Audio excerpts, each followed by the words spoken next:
ইরিন আপনাকে যুক্ত করা হয়েছে। আইরিন আপনাকে যুক্ত করা হয়েছে। আপনি বলেন তাহলে। হ্যাঁ, আসিফ ভাই কেমন আছেন? ভালো আছি। আশা করি আপনিও ভালো আছেন। বলেন তাহলে। হ্যাঁ, আমিও ভালো আছি। আর খুব মানে শুনলাম আগের উনার কথাগুলা। খুব শুনে হাসলাম। মানে এটা তো একটা মানে খুবই কমন সেন্স এর ব্যাপার। যে এই জিনিস আসলে কখনোই কাজে মানে কাজে দিবে যে না। যে এইসব কুদরতি সূরা পড়লে মানে সব অসুখ-বিসুখ ভালো হয়ে যায়। তাহলে তো আর কোন ডাক্তারেরই দরকার ছিল না। মানে কি মানে মসজিদের সামনে থেকেও তো চুরি হয় জুতা। হ্যাঁ, মানে মসজিদের সামনে থেকেই তো জুতা চুরি। আল্লাহ মসজিদেই রক্ষা করতে পারে না। সেখানে এই যে বাবরি মসজিদ, হিন্দুদের হাত থেকে তো বাবরি মসজিদ ধ্বংস করতে মানে বাঁচাইতে পারল না। যখন মন্দির-টন্দির তারা ভাঙে তখন তারা বলে এই মূর্তির যদি এতই ক্ষমতা থাকে তাহলে নিজেকে তারা বাঁচাক। দেখি তারা নিজেকে বাঁচাক। তো বাবরি মসজিদ যখন ভাঙলো তখন আমি ভাবলাম যে হায়! আল্লাহর কি তাহলে ক্ষমতা নেই? আল্লাহর কি ক্ষমতা কমে গেল? বাবরি মসজিদ ভাঙতেছে কিভাবে এরা? ভারতের হিন্দুরা কিভাবে বাবরি মসজিদ ভাঙলো? তাহলে কি আল্লাহর ক্ষমতা নাই? মানে একই যুক্তি তো এখানেও খাটে। তো এদের এইটুকু আক্কেল বুদ্ধি নাই। কি বলবো এদের সম্পর্কে বলেন? হ্যাঁ, ভাই ওনাদেরকে নিয়ে কইরেন না। মানে আমিও একসময় ভাবতাম যে কিভাবে সম্ভব? আর আমার হচ্ছে গিয়ে একটা প্রশ্ন আছে। সেটা হচ্ছে গিয়ে সাফিয়া যে আছে নবীজির স্ত্রী। তো আপনি বলতেছিলেন যে ঐদিন শুনতেছিলাম যে সাফিয়ার সাথে তো এরকম হইছে। এখন আরেকটা জিনিস আমি একটা বইয়ে পড়ছিলাম যে নবীজির মৃত্যুর পরে সাফিয়া সরাসরি হচ্ছে গিয়ে মানে এই রাজনৈতিক ব্যাপারে ও জড়ায় যায়। এবং উসমানের সাথে হচ্ছে গিয়ে হাত মিলায় কাজ করে। মানে এটা আসলে কতটুকু সত্য? যে নবীজির মৃত্যুর পরে সাফিয়ার আসলে কি হয়েছিল? হ্যাঁ, এটা কিছু সত্য। সাফিয়া সাফিয়ার বিভিন্ন পলিটিক্যাল ছিল। এর পরবর্তীতে কিছু পলিটিক্যাল ব্যাপার-স্যাপার ছিল সাফিয়ার। কিন্তু মানে সমস্যাটা হচ্ছে যে সাফিয়ার সম্পর্কে আমার যে ডেটাবেসটা সেটা আমি আমার আগের কম্পিউটারে সব সেটআপ করা ছিল। কিন্তু এই কম্পিউটার নতুন ম্যাকে আমি ইয়াগুলা আনি নাই। ট্রান্সফার করি নাই। এই কারণে আমার কাছে সেই জিনিসগুলা এখন আর নাই। আমার পুরনো কম্পিউটারটা আবার চালু করতে হবে। চালু করে আবার সেগুলা ট্রান্সফার করতে হবে। আমি ঐদিনও একজন এসে আমাকে জিজ্ঞেস করতেছিলেন কিন্তু আমার হাতের কাছে রেফারেন্স গুলা কিছুই ছিল না। এই কারণে আমি ঐদিন উনাকে বলেছি যে, "আপনি নেক্সট আরেকদিন আসেন।" কিন্তু এর মধ্যেও আমি সময় পাই নাই। হয়তো কালকে পরশু যদি আমি সময় পাই তাহলে আমি আমার সব মানে ডেটা গুলা ওই পুরোনো পিসি থেকে নতুন পিসিতে ট্রান্সফার করতে পারবো। তাহলে আমি সাফিয়া সম্পর্কে আরো বিস্তারিত আলোচনার প্রয়োজন আছে। কিন্তু আমার কাছে এই মুহূর্তে সেই রেফারেন্স গুলা নাই। আমি এখন আপনাকে বলতে পারব না। আচ্ছা, অসুবিধা নাই। আরেকটা বিষয় ছিল যে নবীজির যখন মৃত্যু হয় তখন হচ্ছে গিয়ে আয়েশা মানে অনেক বেশি মানে বলে যে ওই আয়েশার ওই ব্যাপারটা থেকেই হচ্ছে গিয়ে শিয়া সুন্নির ওই দ্বন্দ্বটা শুরু। যে আয়েশা হচ্ছে আলীর বিরুদ্ধে যে মানে যে যুদ্ধগুলা হয় দ্যা ওয়ার অফ ক্যামেল বলে খুব সম্ভব। ওই জিনিসটাই হচ্ছে গিয়ে আমি মানে মাঝে ভাবি যে এটা কেন? আলীর প্রতি কেন হচ্ছে গিয়ে আয়েশার এত ক্ষোভ? নাকি নবীজির ইয়াদের প্রতিই ক্ষোভ? এটা কি ক্ষমতার জন্য? এইটা হচ্ছে এই জিনিসটা আমার একটা লেখার ভিতরে আছে। ফাতেমার ঘরে আ ওমর। এই লেখাটার মধ্যে আছে। এই লেখাটা পড়লে আপনি পাবেন। সেটার ভিতরে আপনি দেখবেন যে আয়েশা সম্পর্কে একটা মানে পরকীয়ার গুজব উঠেছিল বা গুজব বা যেটাই হোক, সত্য হোক বা গুজব হোক যেটাই হোক। আয়েশার সাথে একজন সাহাবীর পরকীয়া প্রেম ছিল এরকমের একটা কথা উঠেছিল এবং সেই সময় যে জিনিসটা ঘটেছিল যে আলী আ মুহাম্মদকে পরামর্শ দিয়েছিল যে আপনি আয়েশাকে তালাক দিয়ে দেন। হ্যাঁ? আয়েশাকে তালাক দিয়ে নতুন বিয়ে করেন, আরেক বিয়ে করেন। আরো অনেক বিয়ে-টিয়ে করতে পারবেন। আয়েশারে লাগবে না। আয়েশারে মানে তালাক দেন। এবং তখন এই যে আলী যে এই পরামর্শটা দিয়েছিল আচ্ছা আপনাকে আমি রেফারেন্স গুলা বের করেই দেখাই। সেগুলো আমার কাছে এই মুহূর্তে আছে। আ আমি দেখাচ্ছি। সেই সময় যে ঘটনাটা ঘটেছিল যে, ইসেকে নিয়ে একটা দাসীকে নিয়ে আয়েশার একটা দাসী ছিল, সেই দাসীকে নিয়ে আলী মারপিট করেছিল। মারপিট করে তার কাছ থেকে কথা আদায় করার চেষ্টা করেছিল। এইখানে দেখবেন যে, আ এখানে দেখবেন যে, আমি বড় করে দেই।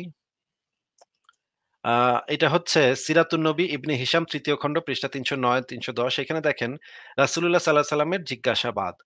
আয়েশা বলেন, তারপর রাসূলুল্লাহ আলী ইবনে আবু তালিব ও ওসামা ইবনে যায়েদকে ডেকে তাদের পরামর্শ জানতে চাইলেন। এদের মধ্যে ওসামা আমার প্রশংসাই করলেন এবং উত্তম কথাই বললেন। তারপর তিনি বললেন, ইয়া রাসূলুল্লাহ আপনার পরিবার, আমরা তো তার সম্পর্কে উত্তম বই কিছু জানি না। এটা একটি অপপ্রচার ও মিথ্যাচার। আর আলী কি বললেন দেখেন, আলী বললেন, ইয়া রাসূলুল্লাহ মেয়ে লোক তো প্রচুর রয়েছে। আর আপনার এ সামর্থ্য রয়েছে যে একজনের বদলে অপরজন নিয়ে আসবেন।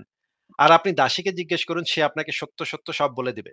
মানে এই যে মানে আয়েশা সম্পর্কে যে পরকীয়াটার গুজব উঠেছিল, সেই পরকীয়াটা আসলে সত্য কিনা সেটা আ আলী তাকে পরামর্শ দিচ্ছে যে, "এটারে বাদ দেন। হ্যাঁ? বাদ দিয়ে আরেকটারে আনেন।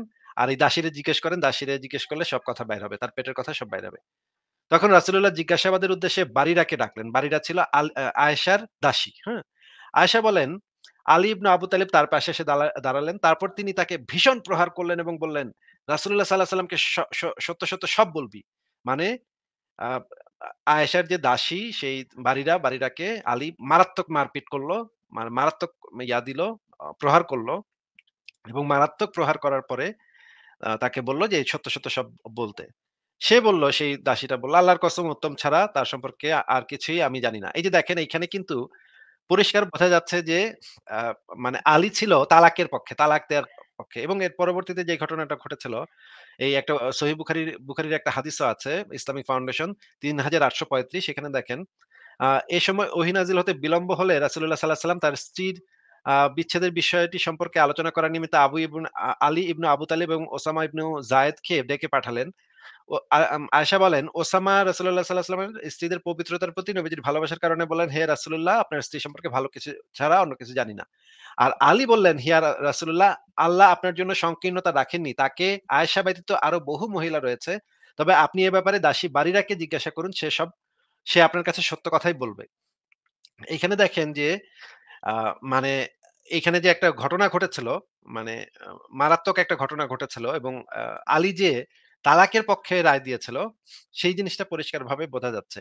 এরপরে যেই জিনিসটা ঘটে, সেই জিনিসটা যদি আমরা আরো একটু অ পুরা ব্যাপারটা যদি আরো একটু গবেষণা করি, তাহলে দেখি যে দেখেন আ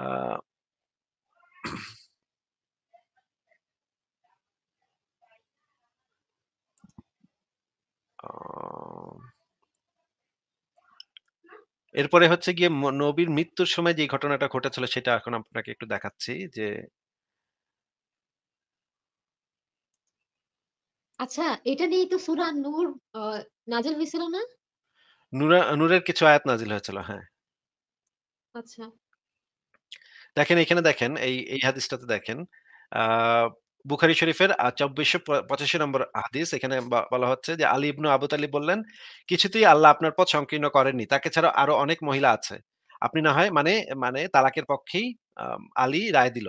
এরপরে যেই ঘটনাটা ঘটলো এটা তো দেখালাম। এরপরে দেখেন এই হাদিসটা খুবই ইম্পোর্টেন্ট। এখানে যে জিনিসটা দেখা যাচ্ছে বুখারী শরীফের ইসলামিক ফাউন্ডেশন ৬৩২ নম্বর হাদিস। এখানে বলা হচ্ছে যে আয়েশা বলেন, তিনি বললেন রাসূলুল্লাহ সাল্লাল্লাহু আলাইহি ওয়াসাল্লাম যখন একেবারে কাতর হয়ে গেলেন এবং তার রোগ বেড়ে গেল, তখন তিনি আমার ঘরে সেবা শুশ্রূষার জন্য তার অন্য স্ত্রীগণের কাছে সম্মতি চাইলেন। তারা সম্মতি দিলেন।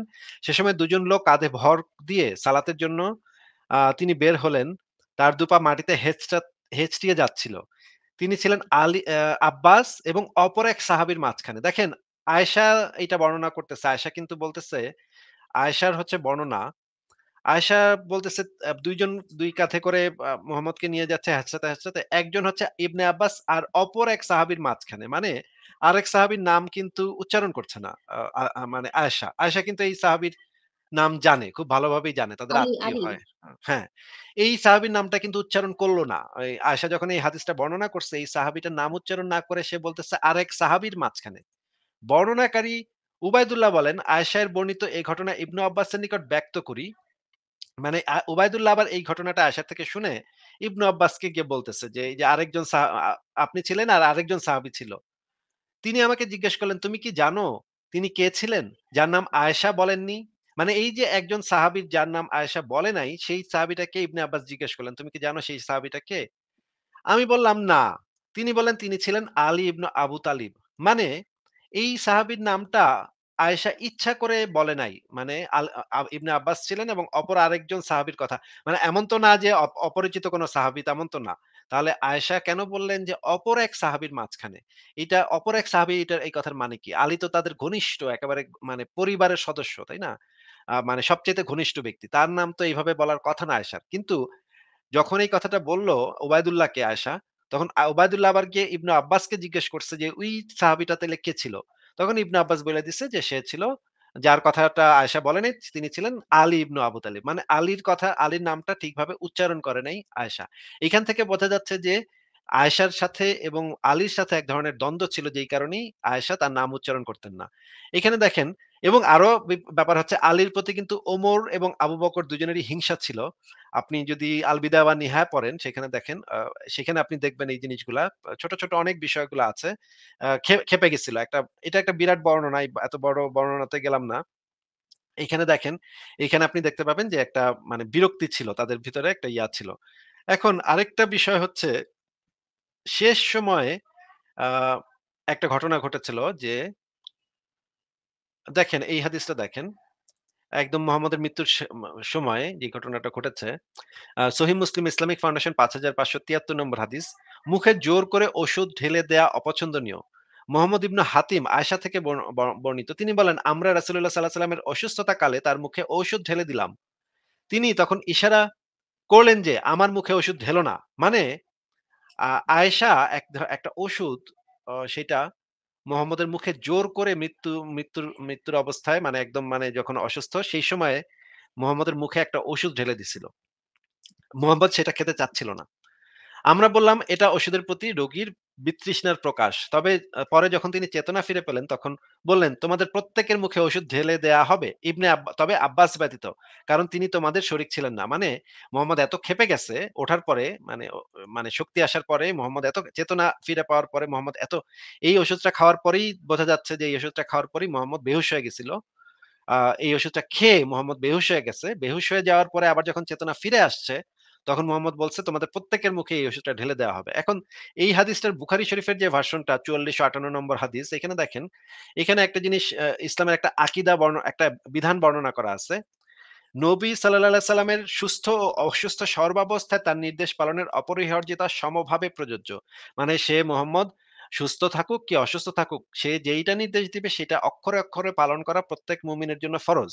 এই জিনিসটা এখানে বলা আছে। কিন্তু এইখানে দেখা যাচ্ছে যে আয়েশা তার কথাটা শোনে নাই। ইশারা দিয়ে মোহাম্মদ যখন বলছিল এই ওষুধটা ঢেলো না, তখন আয়েশা তার মুখে জোর করে এটা রোগীর স্বাভাবিক বিরক্ত বোধ এটা ভেবে বা যে কারণেই হোক জোর করে তার মুখে সেই ওষুধটা ঢেলে দিচ্ছিল।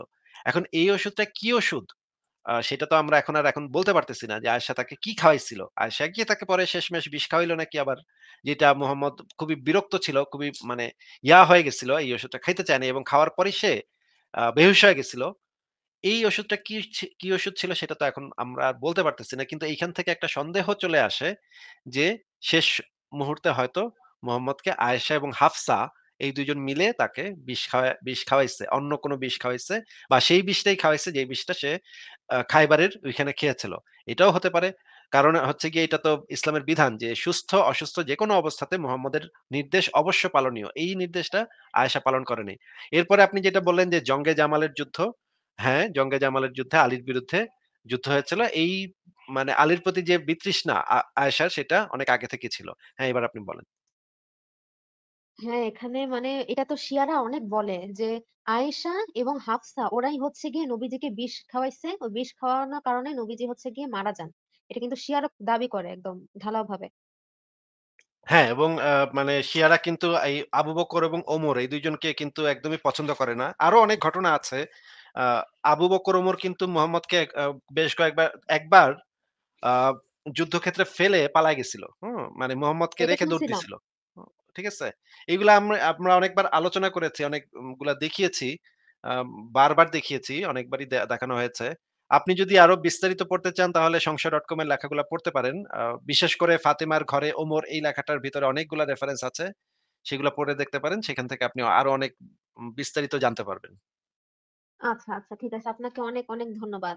আর আমি হচ্ছে গিয়ে কিছুটা মানে পড়ছিলাম। কিছুটা আরকি যতদূর মানে বিভিন্ন বই-টই থেকে। তো আমার মানে জিনিসগুলো দেখে মনে হইল যে এইটা ওই যে মানে দেখায় না বিভিন্ন সিরিয়ালে, বিভিন্ন মুভিতে ওই যে 'গেম অফ থ্রন' কে কাকে হটায় হ্যাঁ, ক্ষমতায় হ্যাঁ, বসবে। একদম, একদম, অনেকটা একদম। ওরকম মানে কি আমাদের সিনেমাটিক একটা কাহিনীর মতো লাগে এগুলা পড়তে গেলে।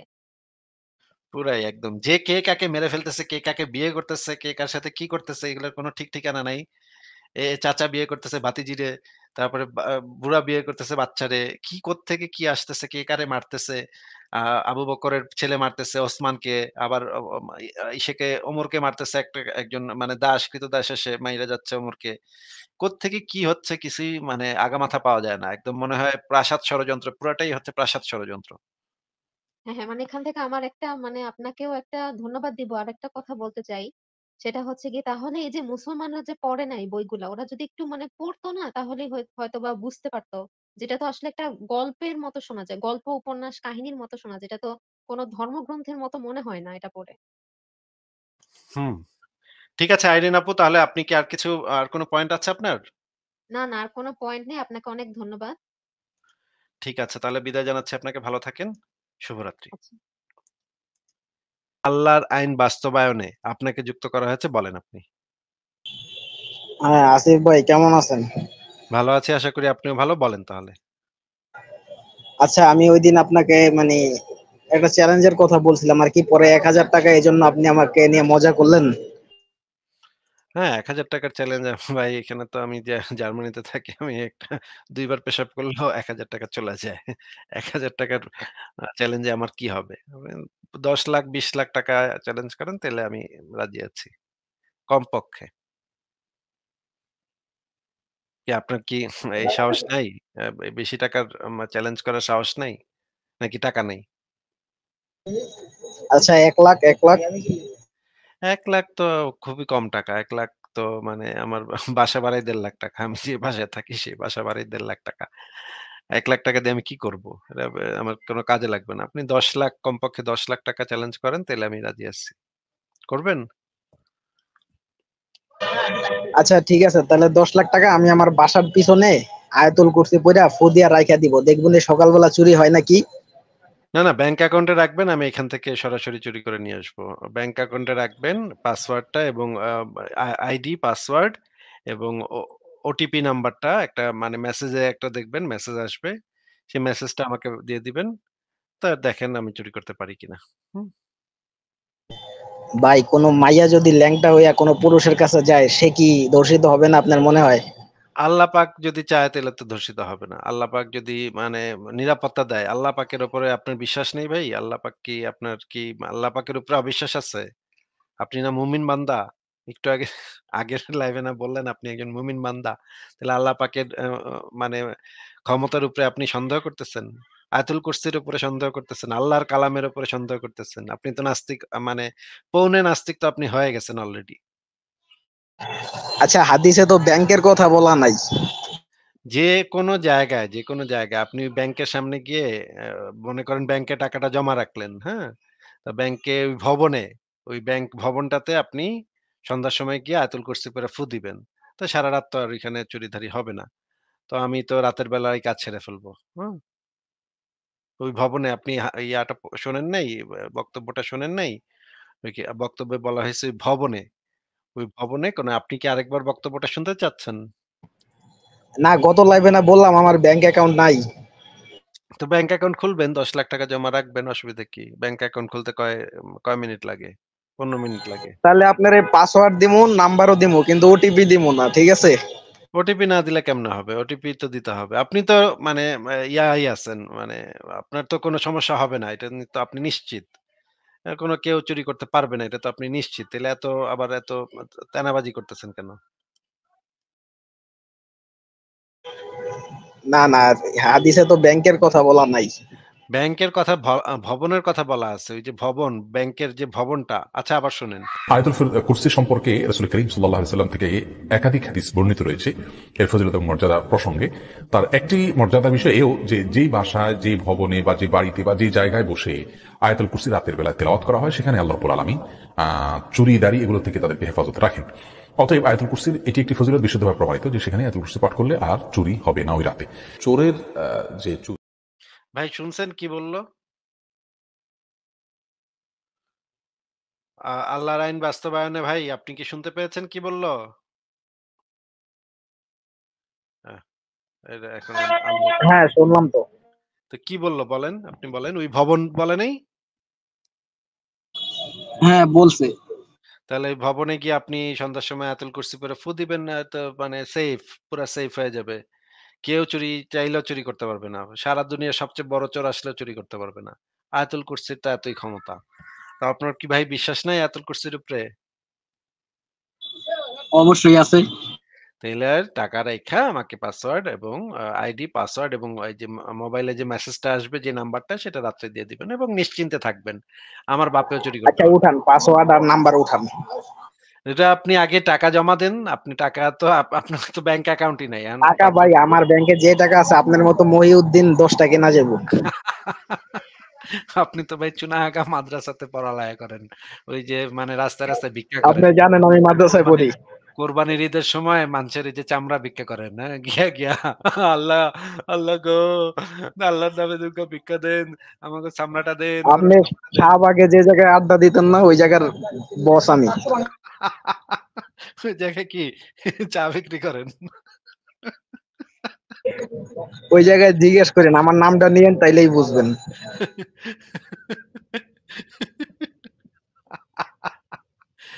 তো এই সমস্ত চুনাহাগাদের আ এই সমস্ত চুনাহাগাদের আমরা কি পাত্তা দেই? আপনাদের মতো চুনাহাগা চুরি-টুরি দেখায় কি লাভ? হ্যাঁ? আপনাদের মতো আচ্ছা চুনাহাগা, মামা শুনুন, হ্যালো।